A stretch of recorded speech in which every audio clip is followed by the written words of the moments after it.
Robert Oral Dean, also known as Bob Dean, was a retired U.S. Army Command Sergeant Major who became a prominent figure in UFO circles due to his claims about extraterrestrial life, government cover-ups, and classified military documents. Dean served in the U.S. Army for 28 years, including combat roles in the Korean and Vietnam Wars. He claimed to have held high-level security clearances, including the elite Cosmic Top Secret clearance while working at NATO's Supreme Headquarters Allied Powers Europe, SHAPE, in the 1960s. Dean became famous in ufology after alleging that he had access to a classified NATO document called The Assessment. He claimed the document identified 4 different alien species visiting Earth, including the well-known Nordic and Grey aliens. He also claimed that the US and other governments had been in contact with ETs for decades, and the powers that be all over the world had been briefed on the reality of UFOs but kept it hidden to avoid public panic.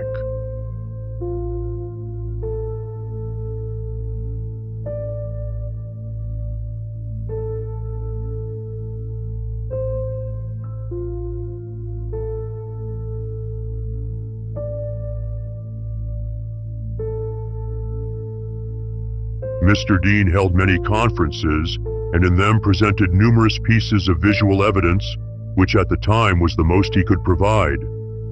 In the following Rare European Exopolitics Summit in Barcelona on July 25, 2009, Mr. Dean brings forth testimony from his long career, as well as extremely rare lost photos from the Apollo program. They're in our midst and they are family. We're related to them because they were the ones that had a hand in establishing us as a hybrid race 100,000 years ago. And that hybridization is still underway, it's still happening even as we sit here and speak. It hasn't stopped. It's underway. They have different agendas. Some of them are nice folks and some of them are not. As I said, they have different agendas. But they're all around. The one in the upper left-hand corner there is another self-luminous object that moves all over the place. That object is over 2,000 miles long. It is an artificially constructed object, over 2,000 miles long. It's about 500 miles in diameter. Can you imagine a technology and a society that can build an object 2,000 miles long, for 500 miles in diameter? Oh, this is an object that flew up and knocked the Soviet satellite out of orbit some years ago. The Soviets sent up, damn first-rate satellite, same objects, but a second photo in the sequence. That's the big mother, and I use that, no pun intended. There are other objects out there. There's a disc-shaped object, and then there's the other object. Then above it is the moon out there. But there's that one big object out there. I'm sure they got a crew of hundreds, maybe a couple of thousand. The ones I refer to as the others. I hate the term alien. I hate the term UFO. There are no UFOs. We've known what they are for years and years and years. Some of them are ours. Some of them are theirs. There's no unidentified flying objects out there. They're all identified. I've tried to impress upon you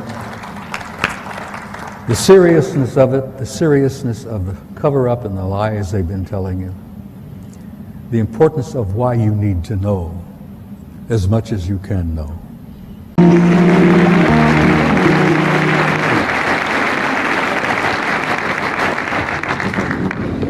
I hope I can be heard. Let me turn this on.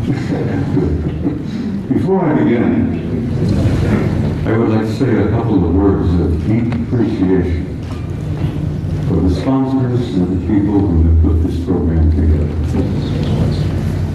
I've been involved in speaking publicly all over the planet and all over the United States.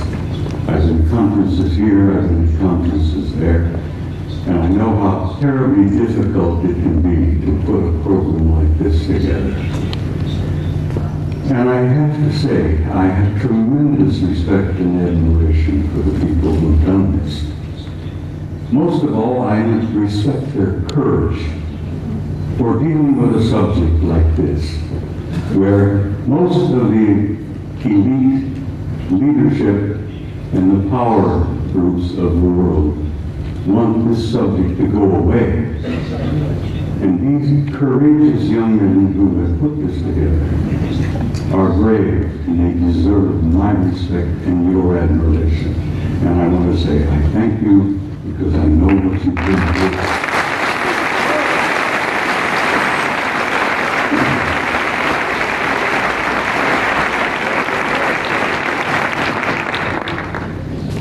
Now, I must explain something else to you. I never read from a script. I don't have a prepared script to follow.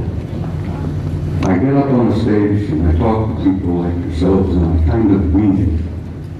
I have so much material and I have such a problem of keeping it under the allotted time that I've been given. I have come today prepared to speak to you for 3 hours.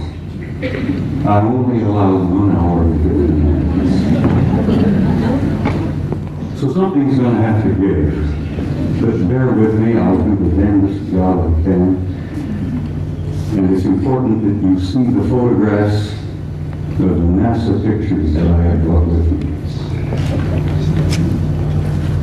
Now, my journey began 45 years ago.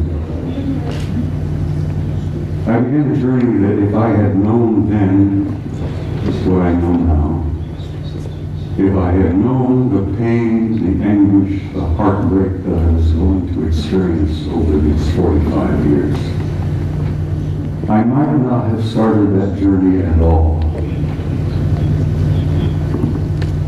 But here I am in Barcelona in 2009 with some of the most delightful people I have ever met. And looking back, I find that the journey was worth the effort. It was worth the pain, it was worth the heartbreak. And I'm delighted to be here. And I'm delighted to see all of you out there. And this is such an encouragement to me that people are beginning to demand the truth. They know they've been lied to from the very beginning. And they want to know. And I'm going to hear this afternoon hopefully contribute one small measure to helping you understand and helping you know. Most of my adult life, or most of my first part of my adult life, I was a professional soldier. I was in the Army. I joined the Army in 1950 to avoid the draft. Ended up going to Officers Candidate School, and so help me God, while I was going to OCS at Fort Riley, Kansas, the North Koreans invaded South Korea, and the next thing I know, I'm on the front lines of Korea being shot at by a bunch of pissed off Chinese and North Koreans who tried to kill me. And I had nothing against them. I didn't want to kill them. Here I am. 1951, leading combat troops in Korea in one of the bloodiest wars we've ever had. And the rest, I guess you could say, is history. I led combat troops in Korea in 1951. I spent 27 years on active duty, and I also was involved in the war in Southeast Asia in 1970. Where I was part of an organization that gathered intelligence in the jungles of Southeast Asia, South Vietnam, Laos, Cambodia. And let me tell you, some of those years were rather harrowing. The most harrowing experience I was to have was when I was assigned in Paris, France in 1963 to what we considered in those days a plush assignment. A plum assignment. I was able to go to Paris, France, take my family with me, and my children went to high school in Paris. And as as I said, it was a fun assignment. I had no idea what I was to find when I got there. When I arrived in the summer of 1963, I arrived with a top secret clearance. When I arrived at Supreme Headquarters Allied Powers in Europe, which was located at that time at a small town known as Roquencourt, right outside of Paris, my security clearance was upgraded to cosmic top secret, which was then and still is today the highest level of security classification that NATO has. I had to have a cosmic top secret clearance to work in SHOC, Supreme Headquarters Operations Center, the War Room. I was a senior master sergeant at the time, and when I was assigned in SHOC, I was given the job of maintaining the duty roster. We worked on a 24-hour basis, day after day after day. And I was given the job of running the duty rosters, and I worked in SHOC. And back in those days, let me tell you, the war rooms were somewhat primitive. You've seen pictures today, I'm sure, of the control centers of most major installations like SAC in Colorado Springs. Everything is electronic. Everything is demonstrated on the wall, extensions just like this beautiful stuff here. Back in those days, we had teletype, we had field telephones, and if we wanted something on the display, we had to go up and take a pin and put it on the wall and show the controllers where this division was, where that Soviet regiment was, and so on and so on. Very primitive.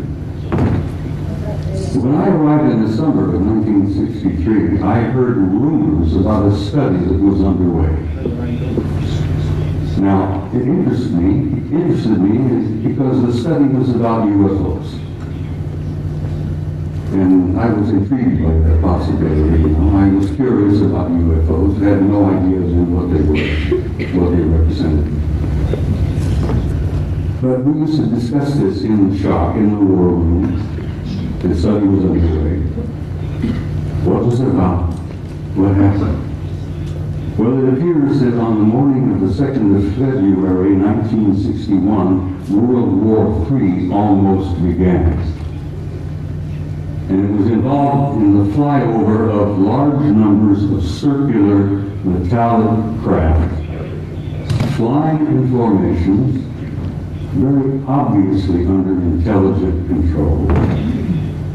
And they would fly out of the Soviet sector in the Warsaw Pact toward the west, in formation, at a high rate of speed, at a very high altitude, and they would turn north over the English Channel, over the southern coast of England, and then they would disappear off of NATO radar over the Norwegian Sea. On that morning of 2nd February 1961, World War III almost began. The Soviets went on red alert. The NATO forces went on red alert. Everybody was, fingers on their triggers, thumbs poised above those red buttons. And World War III was just normal story. Within 20 minutes, it was all over. The objects flew, turned north, disappeared off radar. It was all over.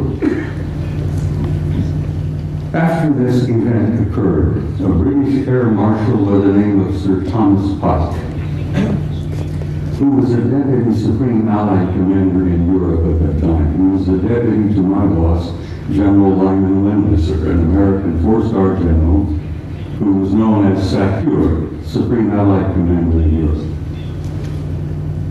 Air Marshal Pike says, "I've had enough of this. These objects have been showing up regularly from time to time. And as I said, they almost triggered a war." Air Marshal Pike said, "We're going to have to come to terms and find out what the hell's going on here. I want to know." So he began a study. He initiated a study in SHAPE headquarters that was to last 3 years. They published it and they issued it in the summer of 1964 while I was there working in the war room. They titled it An Assessment, an evaluation of a possible military threat to Allied forces in Europe. So it had from a pilot unit system. Couldn't learn very much about that. An assessment, an evaluation of a possible military threat to Allied forces in Europe. I was working in the war room one early morning around 2 or 3 o'clock, and as I jokingly used to refer to it, the coffee was too black to drink. We read all the newspapers, magazines. Many of you have heard military life is about 99% boredom, broken up with 1% of sheer terror.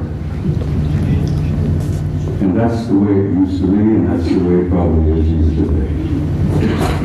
I'm sitting there nodding off, and this American Air Force full colonel looked at me and he says, "Wake up." He went over to the vault. The vault, the shop, was a walk-in safe. We opened the door and walked in, and we got classified documents in there. The colonel went over to the file and pulled out this document and threw it on my desk, and he says, "Read that, that'll wake you up." Ladies and gentlemen, my life changed. I opened the first page and I couldn't put it down. I read and read and read, and I read it every time I was on duty in the war room. I was shocked, I was stunned by the implications of what I read in that study. And as I said, my life has never been ever quite the same. The study, briefly, and I have to briefly lay this out. I could talk for 2 hours about this, but the study simply concluded this. These are a threat to Allied forces in Europe. Apparently not. They concluded that the planet Earth and the human race had been under some kind of survey or observation going on for hundreds, if not thousands of years. They concluded in 1964 that there were at least 4 different groups coming here, observing us, surveying us, analyzing us, closely watching us, what we were up to, what we were doing. They concluded that there did not appear to be a military threat involved because the repeated demonstrations of incredibly advanced technology demonstrated to us that if they had been hostile or malevolent, there was absolutely nothing we could do. If they were evil in their intent and they were hostile toward us, it would have been over a long time ago. So, the conclusion was there were 4 different groups involved. They had been coming here for a very, very long time. Apparently they were not malevolent or hostile. The question was, what the hell are they doing here? Why are they here? And why are they interested in us? Well, they did not know in 1964 what their agenda or their motives were, and I will tell you honestly and frankly that even today our authorities, our senior military, our national security people still don't totally grasp what their motives are, what their agendas are. So this study in 1964 was simply a beginning for me. As I said, I was never quite sane, and as I jokingly say, I used to be a normal human being. And after I read that study and launched on my 45 years of research, I lost all aspects of normality. I will be frank and tell you that over the years of my study and the material that I've learned and gathered has brought about in me a complete destruction of my old world view. my old world paradigm, the worldview that I held since I was a kid, growing up. Everything made sense, I knew why we were here, where we were going, what was taking place. After I spent 45 years on this, it all collapsed around my knees. That was the destructive aspect of my personality. That was the part that changed me completely from the kind of human being that I had been before into the kind of human being I am today. Ladies and gentlemen, I'm totally alienated. No pun intended.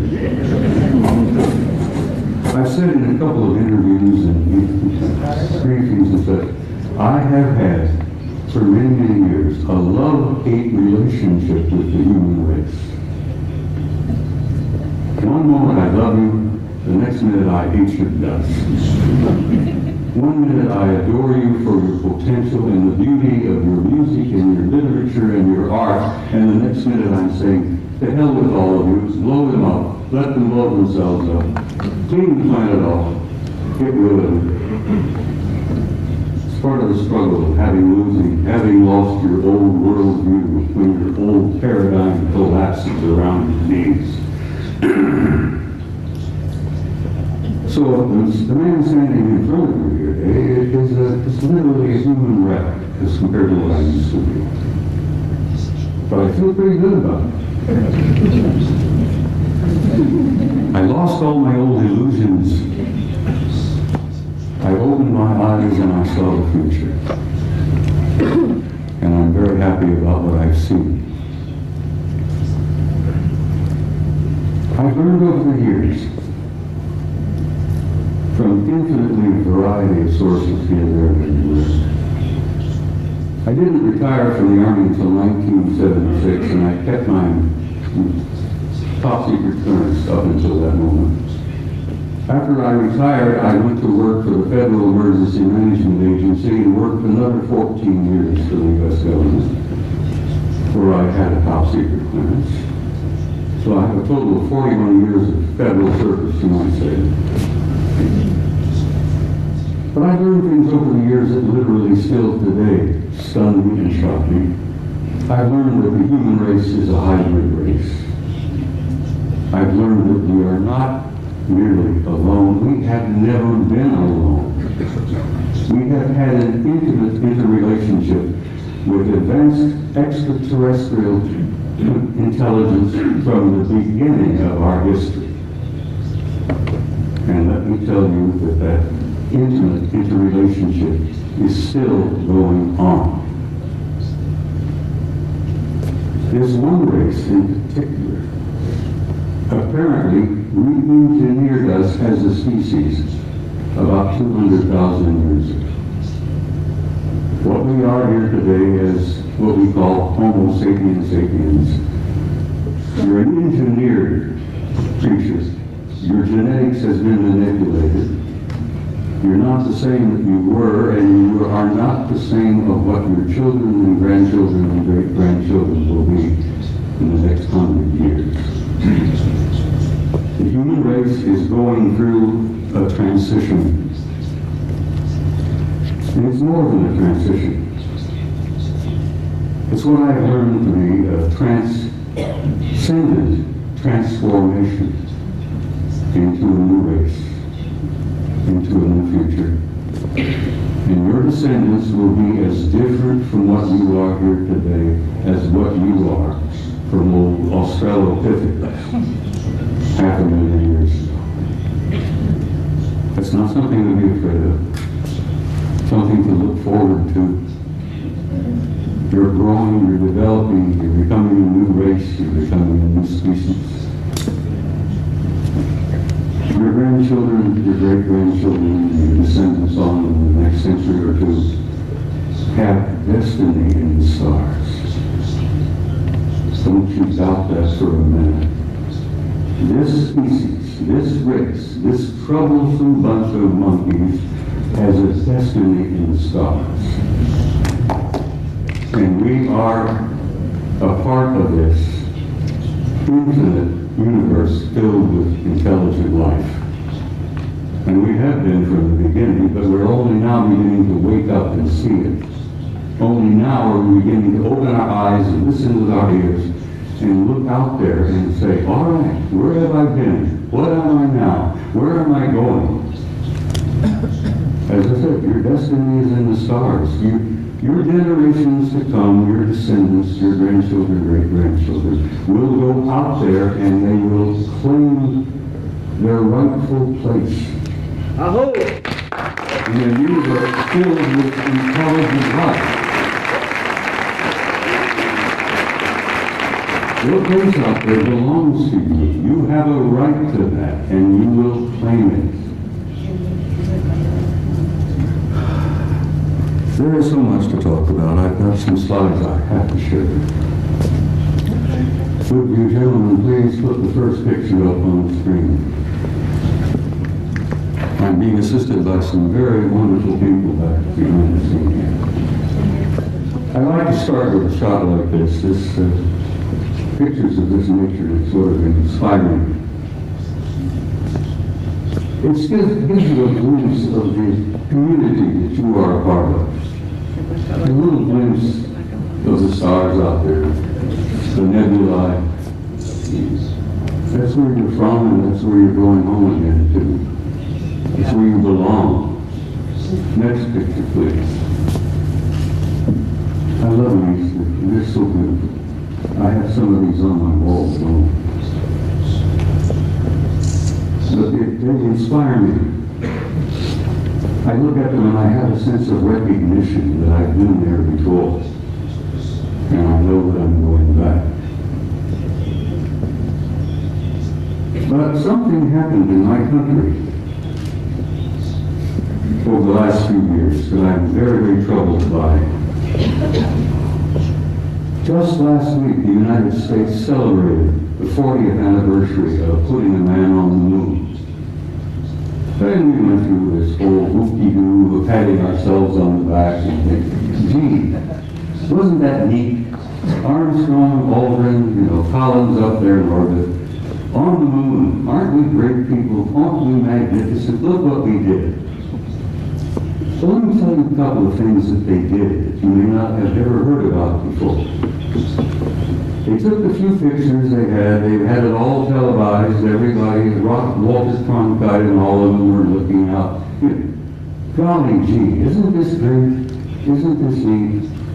We got a couple of guys on the moon.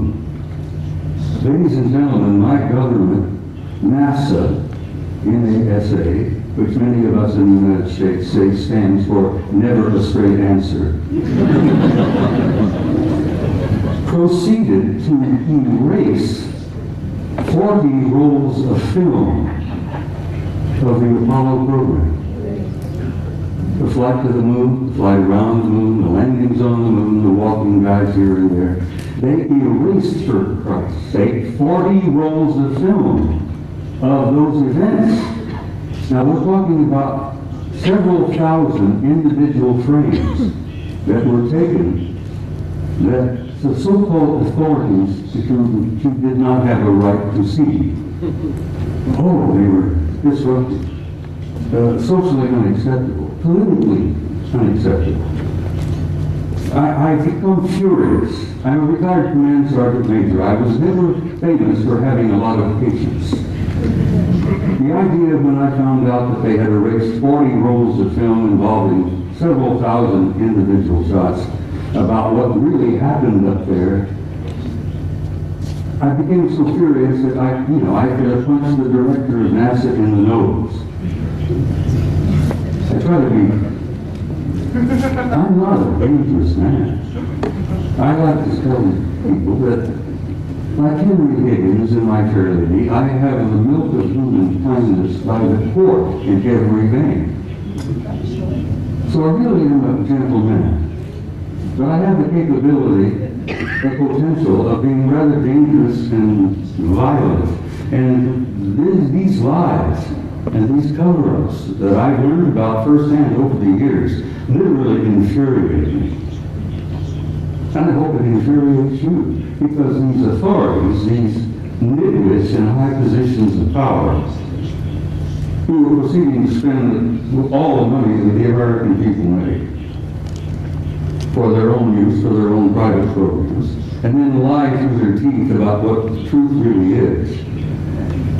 Well, thanks to the idea that there were a few employees in NASA 40 years ago, even today, there are some good people working there, decent people, honest people,